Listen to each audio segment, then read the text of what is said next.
Rich Lowry is the editor of the National Review, and what a news cycle we continue to find ourselves in. Just unbelievable. With, of course, President Biden and his medical team announcing over the weekend that he is dealing with aggressive stage 4 prostate cancer. We've got the big, beautiful bill. The president just speaking about that moments ago on Capitol Hill. Rich, good morning. Thanks for joining us on KCMO in Kansas City. Let's start with President Biden. Hakeem Jeffries, the minority leader in the House, called it a conspiracy theory to wonder whether or not Joe Biden has been dealing with this medical issue for a long time. How would you respond to Hakeem Jeffries? Well, it is a conspiracy theory, but we're having a conspiracy theory because there was a conspiracy that unfolded before our eyes for years to try to lie about his physical and mental acuity. So I'm actually anti-conspiracy theory. There are a lot of conspiracies that have happened that initially I'm like, no, they never would have done that. It turns out to be true, but I'm highly suspicious here. Now, maybe he never got the PSA test because it's not recommended when you're his age necessarily. But it's kind of hard to believe they're not fly-specking everything with someone that this high-profile was president of the United States the last 4 years. And the timing is highly suspicious, right? If you're a damage control specialist and you want to kind of tamp down this damaging book that's being released on a Tuesday, what would you recommend? Releasing your counter narrative or news on a Sunday night, right? To try to create a different conversation. And it worked, right? You had David Osterrod and others saying, well, let's not talk about the past. Let's just wish him well. And we should wish him well, obviously. But that doesn't mean that there aren't legitimate questions about what happened here that they need to answer in a provable way. Let's see the documents. Let's hear from the doctors.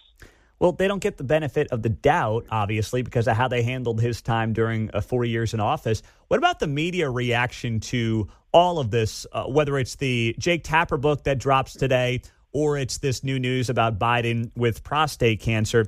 I feel like they're trying to make us forget how they covered Biden when they called him sharp as a tack during his last couple of years in office.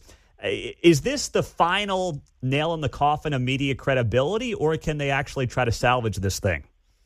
Well, I don't think the media is ever recovering just in general from their partisanship and bias outside of this story, where their performance was abysmal. And now I think they're giving the authors of this book a lot of deference and credit.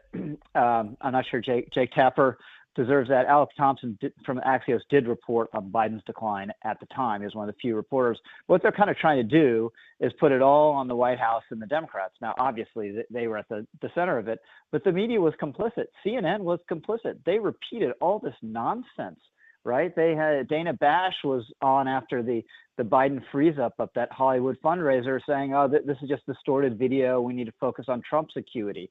So CNN was part of it. The media was part of this. And it should never be forgotten. Rich Lowry's the editor of the National Review on KCMO. You know, Rich, people obviously not only know you from the National Review, but they see you on TV, whether it's been Fox. Of course, you've been on Meet the Press many, many times. You know the media establishment in the political world as well as anybody.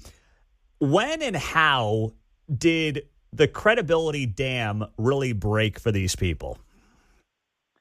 It just in terms of people trusting them? Yes. Well, I think it had been declining a long time, but it was Trump's election that really broke it, because they so missed the story and were so obviously hostile, and the COVID was another key inflection point, right? We're all told it was racist to believe that a virus that emerged in the city with a biolab might have had something to do with the biolab, had to do with pangolins instead.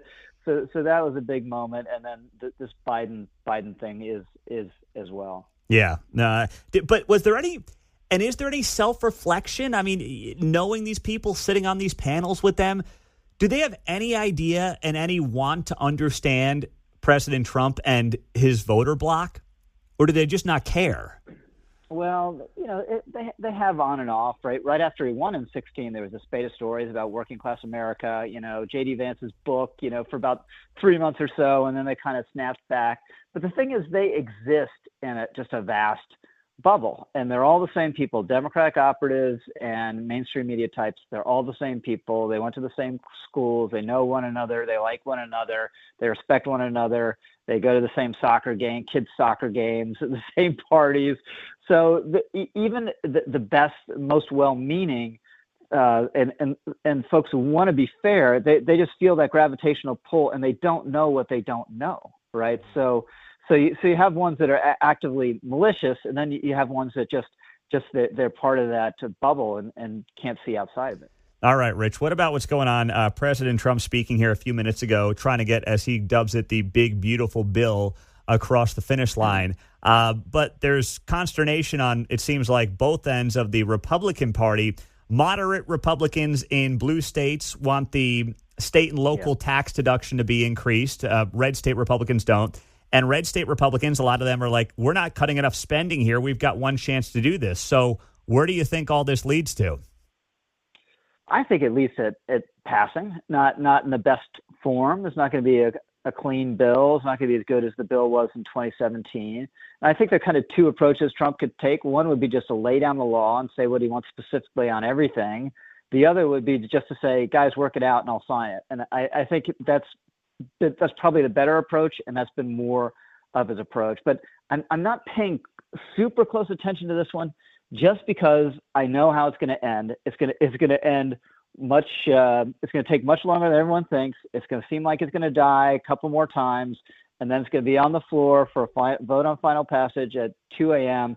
And Trump's going to have Chip Roy on the phone, and several others on the phone. The phone's going to be passed around from various members, and it'll get done. That's my belief. Okay. Hey, speaking of that, last thing, Josh Hawley here in Missouri wrote a piece in the New York Times. Not sure if you saw it on, protecting Medicaid. And I don't know. I found it interesting, this populist approach he has taken. I've disagreed with him on it as much as, he's a friend of the show. What do you think's going on there? We know that the populist element is a part of the Republican Party now, but to me, being populist doesn't mean you protect failed programs that have a lot of corruption in them, like Medicaid. Correct. I agree with you. And Obamacare expanded Medicaid in perverse ways, to able-bodied men who should be working. But I think Josh is kind of at the populist vanguard there with JD. JD has to be a little more muted because he's part of the Trump team now, obviously. But I think where this is headed, you'll have a wing of Republicans in favor of expanding entitlements and raising taxes on the rich. And I think the frog in the water, or the indicator species, is Josh Hawley, because he's kind of on the forefront of this kind of thinking. Interesting. Well, Rich, we always appreciate you hopping on KCMO. Thanks so much. Have a great day. You too. Thanks for having me. All right. Rich Lowry, the editor of the National Review, does a great job. Appreciate him coming on.